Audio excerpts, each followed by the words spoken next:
Hello students, welcome back on my channel.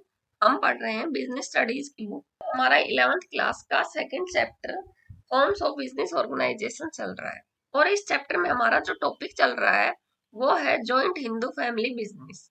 आज हम joint Hindu family business की merits और डीमेरिट्स को डिस्कस करेंगे।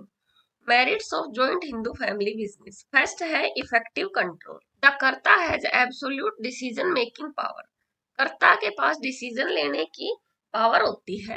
This avoid conflict among members as no one can interfere with his right to decide. Decision लेने की power कर्ता के पास होती है, इसकी वजह से जो फैमिली मेंबर्स हैं उनमें कंफ्लिक्ट अराइज नहीं होते, मीन्स उनमें झगड़ा नहीं होता है, क्योंकि जो डिसीजन लेने का अधिकार है कर्ता के पास उसमें कोई इंटरफियर नहीं कर सकता।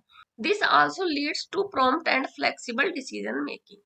और इस वजह से कर्ता जल्दी डिसीजन ले सकता है और जो डिसीजन वो लेता है वो फ्लेक्सिबल होते हैं। अगर उनको लगता है कि कोई डिसीजन सही नहीं है तो वो उसमें फिर से चेंज कर सकते हैं। सेकंड जो मेरिट है जॉइंट हिंदू फैमिली बिजनेस की वो है continued business existence. The death of the Karta will not affect the business as the next eldest member will then take up the position. अगर कर्ता की डेथ हो जाती है तो इससे बिजनेस के ऊपर कोई भी इसका प्रभाव नहीं पड़ता, क्योंकि जॉइंट हिंदू फैमिली का जो लॉ है उसके अकॉर्डिंग जो फैमिली का दूसरा मेंबर होगा, जो एल्डेस्ट मेंबर होगा, वो जो कर्ता पहले था जिसकी डेथ हो गई है उसकी पोजीशन ले लेता है। Hence operations are not terminated and continuity of business is not threatened. इस वजह से जो बिजनेस के जो ऑपरेशंस हैं वो कंटिन्यू चलते रहते हैं, उनमें किसी तरह की कोई बाधा नहीं आती है। मीन्स कोई भी काम रुकता नहीं है, सारे काम जैसे पहले चलते थे उसी तरह से चलते रहते हैं कर्ता की डेथ होने के बाद भी, क्योंकि जो दूसरा फैमिली मेंबर होता है, जो एल्डेस्ट फैमिली मेंबर होता है, वो उस कर्ता की पोजीशन को फिल कर देता है, वो उस पोजीशन को ले लेता है। थर्ड जो मेरिट है जॉइंट हिंदू फैमिली बिजनेस की वो है limited liability of members. The liability of all the को पर्सनर्स एक्सेप्ट द कर्ता इज लिमिटेड।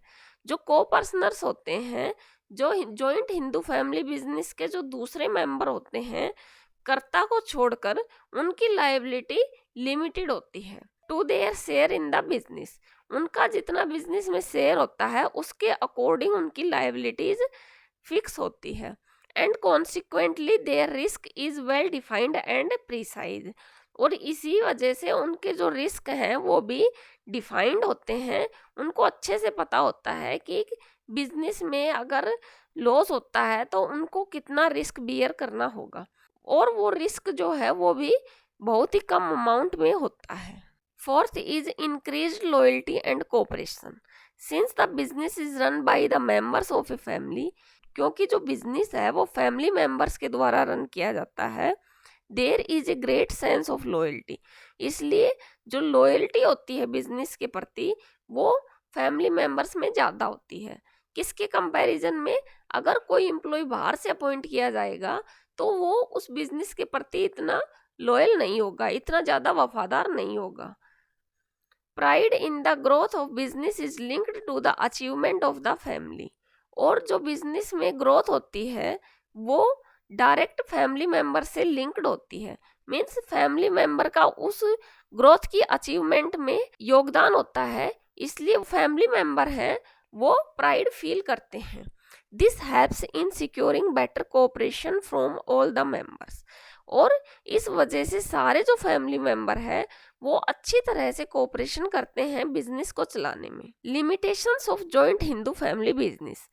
अभी हमने ऊपर कुछ जॉइंट हिंदू फैमिली बिजनेस की मेरिट्स थी वो डिस्कस की हैं, अब हम जॉइंट हिंदू फैमिली बिजनेस की लिमिटेशंस को डिस्कस करेंगे। फर्स्ट लिमिटेशन क्या है? Limited resources.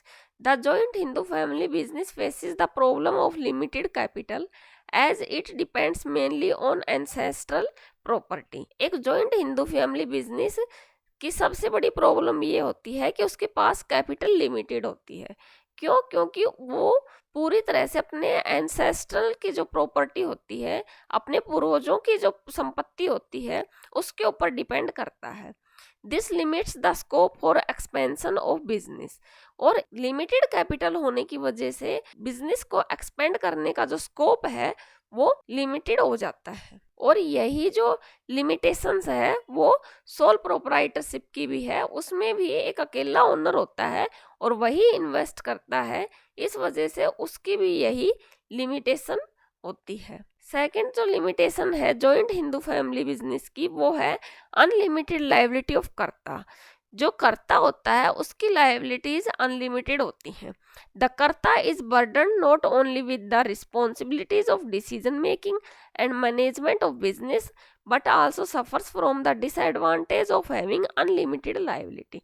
जो कर्ता होता है उसके ऊपर सिर्फ बिजनेस के मैनेजमेंट और उसका डिसीजन लेने की जो रिस्पॉन्सिबिलिटी है उसका भार ही नहीं होता है, बल्कि उसकी लायबिलिटीज हैं बिजनेस के प्रति वो अनलिमिटेड होती हैं, उनसे भी उसको सफर करना पड़ता है। मीन्स जो दूसरे फैमिली मेंबर होते हैं, जो को पर्सनर्स होते हैं, उनकी लायबिलिटी लिमिटेड होती है और उनको उस लायबिलिटी के अकॉर्डिंग जो अगर बिजनेस में कोई लॉस होता है तो उनको कम रिस्क उठाना पड़ता है। लेकिन जो कर्ता होता है उसको की लायबिलिटी अधिक होती है। His personal property can be use to repay business डेब्ट।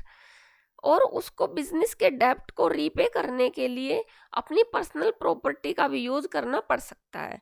जिस तरह से सोल प्रोप्राइटरशिप में बिजनेसमैन को बिजनेस का डेब्ट चुकाने के लिए अपनी खुद की जो पर्सनल प्रॉपर्टी है उसका यूज करना पड़ सकता है, उसको सेल करना पड़ सकता है, उसी तरह से जो जॉइंट हिंदू फैमिली बिजनेस है उसमें कर्ता की लायबिलिटी अनलिमिटेड होती है, इसलिए उसको डेब्ट को चुकाने के लिए अपनी पर्सनल प्रॉपर्टी का भी यूज करना पड़ सकता है। लेकिन जो दूसरे फैमिली मेंबर हैं उनको इस तरह का कोई भी नुकसान नहीं होता है। थर्ड जो लिमिटेशंस है वो डोमिनेंस ऑफ कर्ता।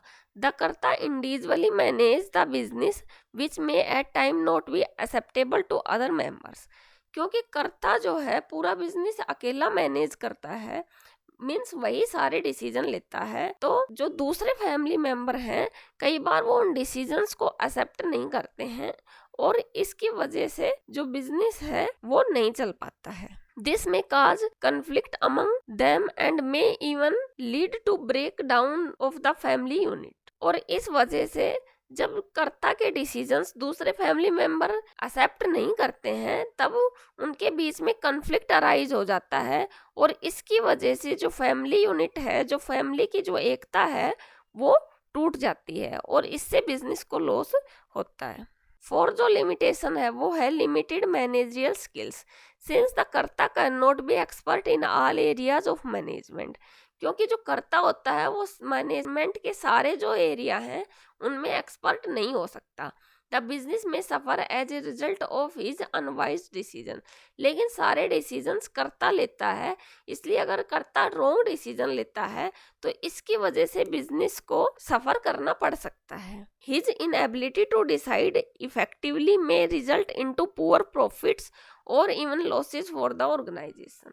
अगर कर्ता की डिसीजन लेने की जो पावर है वो कमजोर है, मीन्स वो डिसीजन लेने में कैपेबल नहीं है, तो बिजनेस प्रॉफिट है वो कम होगा और लॉस होने के चांसेस अधिक होंगे। अगर कर्ता की स्किल्स जो है वो ज़्यादा नहीं है और वो सही से डिसीजन नहीं ले पाता तो इससे बिजनेस को प्रॉफिट नहीं हो पाएगा बल्कि लॉस होगा। The joint Hindu family business is on the decline because of the diminishing number of joint Hindu families in the countries. हमारे कंट्री में अब joint Hindu families जो है वो कम ही रह गई हैं। तो आप सभी को भी पता है कि अब joint families जो है वो कम हो रही हैं, एकल जो परिवार हैं वो ज्यादा बढ़ रहे हैं, सब अकेले रहना पसंद करते हैं, इस वजह से यह बिजनेस अफेक्ट हो रहा है। ओके स्टूडेंट्स, आज हमने जॉइंट हिंदू फैमिली बिजनेस की मेरिट्स और डिमेरिट्स की हैं। नेक्स्ट वीडियो में हम पार्टनरशिप के बारे में डिस्कस करेंगे। Okay students, thank you. Please like share my videos and please subscribe my channel.